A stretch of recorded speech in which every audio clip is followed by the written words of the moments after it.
The night I graduated, my parents drove me to a bus stop instead of dinner. My gown was still damp from the ceremony, my backpack half zipped, when Mom handed me $10 and said, "Good luck out there." Then she rolled up the window. My sister smirked from the back seat like she'd just watched a scene from her favorite show. The taillights disappeared down the road, and the world went silent except for the hum of streetlights. I stood there, holding that bill like proof I existed. 10 years later, I pulled up to a reunion they didn't know I'd been invited to, only this time they were the ones left speechless. I grew up in a house where love had rules, and I never seemed to follow them right. My mother, Marlene, worked at the local bank and believed security mattered more than dreams. My father, Frank, ran a small auto shop and said girls didn't need college, just common sense. My sister Tessa was their pride-polished, charming, the kind of person who could turn every mistake into a story worth applause. When she turned 16, she got a shiny silver car wrapped in a bow. On my 16th birthday, Mom handed me a used library card and said, "Books will take you farther." I smiled, pretending I believed her. At our dinner table, there were 4 wooden chairs and one foldable metal one, the one that squeaked every time I moved. Somehow, it always ended up being mine. Every meal felt like a silent test. I kept failing. When Tessa talked about her internship at a fashion company, Dad leaned in proud. When I mentioned fixing a broken clock or winning a science fair ribbon, he'd reach for the remote. Mom would nod absently and say, "That's nice, honey," already turning back to Tessa. I used to wonder how many ways a person could disappear without leaving the room. The truth was, I didn't want to be Tessa. I just wanted to be seen. I loved circuits patterns, how pieces fit together to make something work. My teachers noticed it before my family ever did. When I got an acceptance letter from the University of Washington partial scholarship for engineering, I thought maybe that would be the moment. The proof that I was worth investing in. But when I handed Mom the letter, she barely looked up from chopping apples. "Seattle. That's too far. And engineering isn't for girls, Irene. Be realistic." She said the word like a verdict. Dad didn't even glance away from his newspaper. "If you want to go pay for it yourself, we're done handing things out." Tessa, home for the weekend, smirked from the counter. "Maybe you can build a robot that loves you since no one else will." Mom laughed softly, not cruelly, just carelessly. That hurt more. That night, I lay awake listening to their voices downstairs, praising Tessa's new promotion, her potential, her bright future. My scholarship letter sat on the nightstand, its edges curling under the weight of their indifference. I stared at the ceiling and made myself a quiet promise if no one was going to build a path for me, I'd make my own. Graduation day was supposed to feel like freedom, but in our house it felt like eviction day. Mom kept reminding me, "Once school's over, you need to start standing on your own 2 feet." She said it with that clipped tone that made it sound like advice but felt like warning. Dad grumbled about rent bills and dead weight. The only person who didn't say much was Tessa, but her silence was smug enough. The morning of the ceremony, she twirled in front of the mirror in a designer dress. "Try not to sweat in your gown," she said. "It's the only nice thing you own." I ignored her even as the sting burned under my skin. At the ceremony, families cheered, shouted names, waved banners. My parents sat in the back row, stone-faced. No photos, no hugs. When I walked across that stage, the applause I heard wasn't theirs, it was from strangers. Afterward, I found them waiting by the car. "We should get going," Mom said briskly. "Your father's got work early. I thought we were heading home." Instead, the SUV slowed by the small bus station just outside Bloomington. The air was thick with summer heat, the kind that clings to your clothes. Dad put the car in park. Mom turned to me with a smile that didn't reach her eyes. "This is it, sweetheart. Time to start your next chapter," she said, pressing a crumpled $10 bill into my palm. I blinked. "What you said you wanted to be independent," she replied, already checking her phone. "Here's your chance." My chest tightened. "You're dropping me off?" "Here, don't make it dramatic," Dad muttered. "You'll figure it out. Everyone does." Tessa leaned across the back seat, her perfume too sweet, her grin too sharp. "Good luck surviving with that," she whispered, nodding at the $10. Then the door shut. The SUV rolled away, gravel crunching under its tires until all that was left were the sounds of cicadas and the flicker of a dying streetlight. I stood there in my blue gown, clutching my diploma like it was something solid to hold on to. For a while, I waited like maybe they'd circle back laughing say it was a test a lesson. But the road stayed empty. The realization hit slowly they weren't coming back. Not tonight, not ever. By midnight, I'd spent most of that $10 on a sandwich and a bottle of water from a nearby store. The clerk didn't ask questions. When the rain started, I dragged my gown around my shoulders like a blanket and sat under the flickering light staring at my reflection in the bus stop glass. Somewhere between fear and fury, something inside me hardened. If this was their version of love, conditional disposable, then fine. I'd make sure they'd never mistake silence for weakness again. The first night alone felt endless. I remember every sound, the hiss of the rain against the pavement, the buzz of the streetlight, the distant howl of a freight train cutting through the dark. By morning, I was soaked hungry and exhausted, but I was still standing. The bus pulled in around dawn. I didn't even ask where it was going. I just got on. It dropped me off 30 miles away in a town I'd never heard of. Cracked sidewalks, faded shop signs, a diner with a flickering neon light that read, "Open 24 hours." I walked in dripping rainwater onto the floor. The woman behind the counter, short, sturdy with kind eyes, looked me over. "You lost or looking for work?" she asked. "Work," I said, barely above a whisper. That was how I met Mrs. Rios. She handed me an apron and pointed toward the sink. "Start with dishes. If you quit, you don't get your check early." Those first weeks were brutal. My hands stayed red from hot water and detergent. I slept in the diner's storage room when I couldn't afford the bus to anywhere else. But it was the first place that didn't ask where I came from, just what I could do. Mrs. Rios noticed how I organized things, plates stacked by size schedules lined up on scraps of paper. "You've got an engineer's brain," she said once. "Don't waste it." A delivery driver named Caleb started showing up most nights. He was quiet but sharp, the kind of man who saw patterns in chaos. One night when I was hauling boxes, he stopped me. "You're carrying that wrong," he said, taking half the load. Efficiency matters even when no one's watching. He taught me little things, routes, timing, how to cut wasted miles. I began to see the world differently, like every road was a puzzle waiting to be solved. I saved every dollar I could sleeping in a small room above a laundromat when I finally scraped together enough for rent. At the library, I used the free Wi-Fi to watch tutorials on logistics spreadsheets and supply chain management. I took notes on napkins on receipts on the back of diner order pads. The diner became my classroom, the deliveries my experiments. By the time I turned 23, I landed a part-time job at Northline Freight logging shipments for minimum wage. But when I noticed their routes wasted hours of driving time, I couldn't stay silent. I rearranged one schedule, printed it out, and left it on my manager's desk. The next morning, he called me in. "You just saved us fuel and labor," he said. "How'd you figure that out?" I shrugged. Patterns. He smiled. "Keep doing whatever that is." That night, I walked home through the rain again, but it didn't feel cold anymore. I'd built something small, but it was mine. Years passed quietly, marked by truck engines, glowing screens, and the hum of fluorescent lights. By 26, I had moved from an assistant to operations coordinator at Northline Freight. I spent nights redesigning delivery routes, days managing dispatchers twice my age.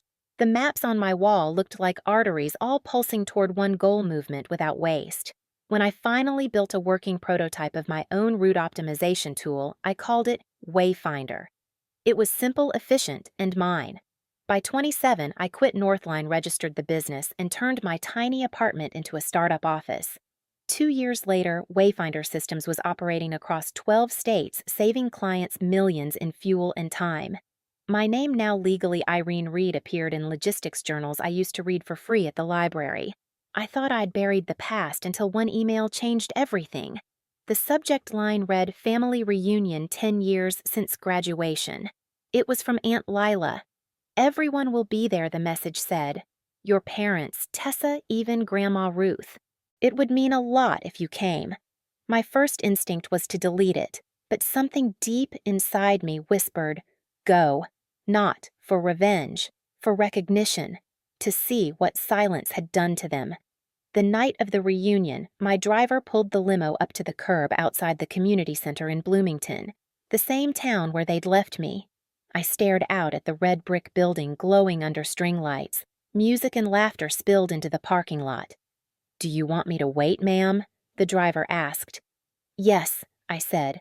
"But don't worry, I won't be long." When I stepped out, the conversations near the door faltered.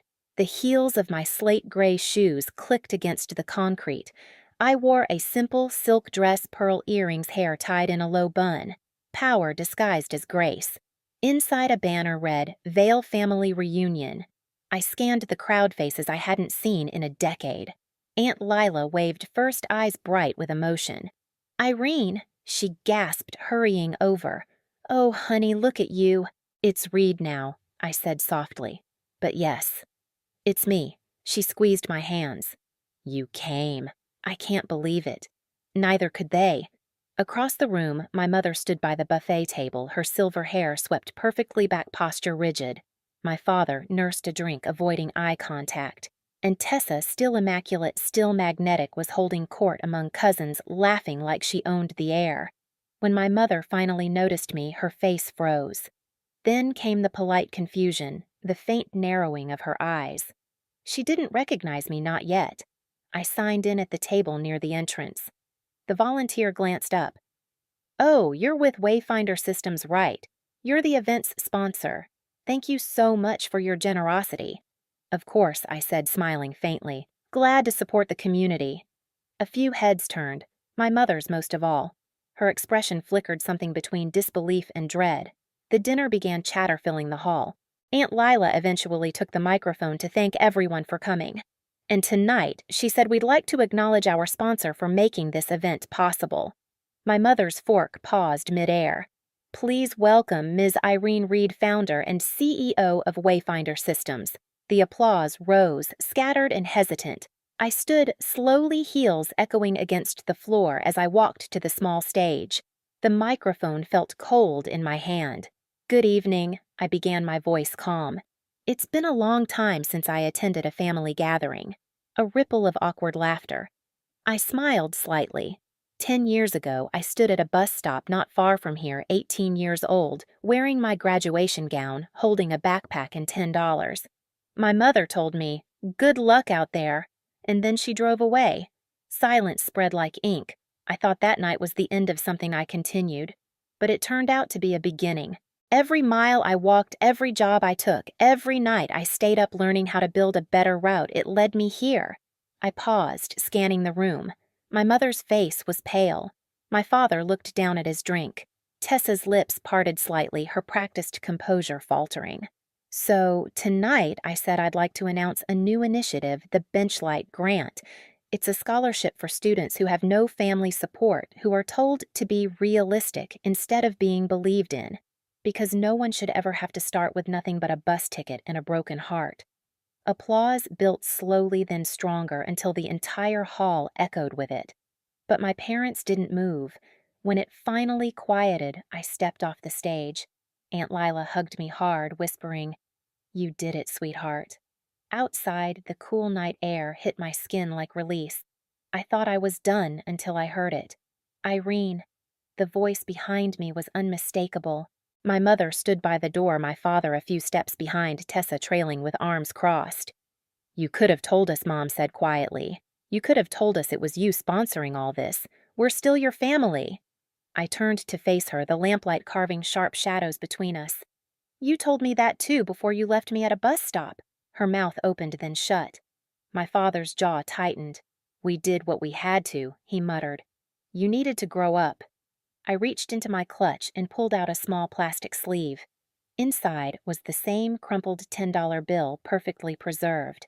I set it on the nearby table. "This," I said softly, "is all you gave me to grow up with." My mother's breath caught. "You kept that." "I did," I said, "because I wanted to remember exactly where I started." Tessa stepped forward, voice trembling. "We were trying to teach you independence. You've done well. Isn't that what you wanted?"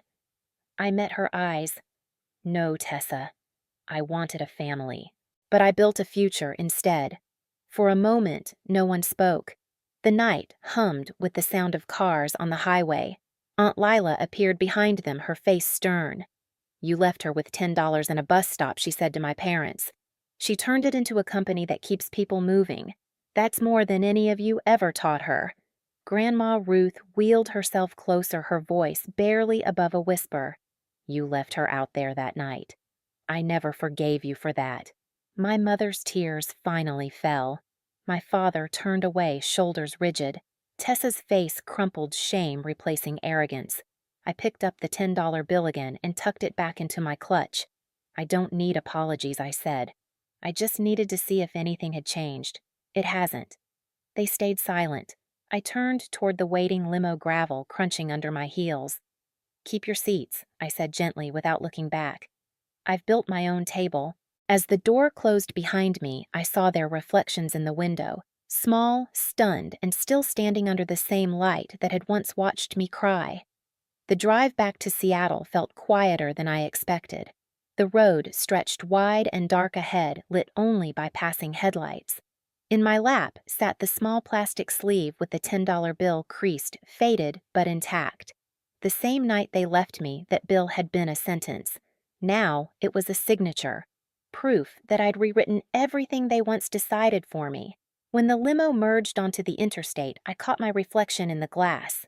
Not the scared girl in a graduation gown, but the woman who built her own map. Every company contract, every mile tracked by Wayfinder systems was a road back to that bus stop and far beyond it. I thought about Grandma Ruth's trembling voice, Aunt Lila's proud tears, the silence that hung between me and my parents. I didn't feel rage anymore, just distance. Clean, quiet distance. They had taught me what abandonment felt like. I had taught myself what direction meant. As the city lights appeared on the horizon, I took one last look at the bill and whispered, "Thank you for the push." Then I slid it back into my bag beside the company key card engraved with my name, Irene Reed, CEO. Justice didn't come from payback. It came from peace. Before going home, I asked the driver to take one last detour. County Road, 17, the old bus stop. The same bench, the same flickering light, only now it looked smaller, harmless even. I stepped out heels, crunching the gravel, and placed a small bouquet of wildflowers on the seat. Beside it, I set the $10 bill, still sealed in its plastic sleeve. "This is where you left me," I whispered. "And this is where I learned to move." The wind was soft that night, brushing past like a quiet apology from the universe. I turned, walked back to the car, and never looked over my shoulder again. If someone ever left you behind, don't wait for their return. Build your own road. And when you do tell me where you're watching from, I promise you're not alone.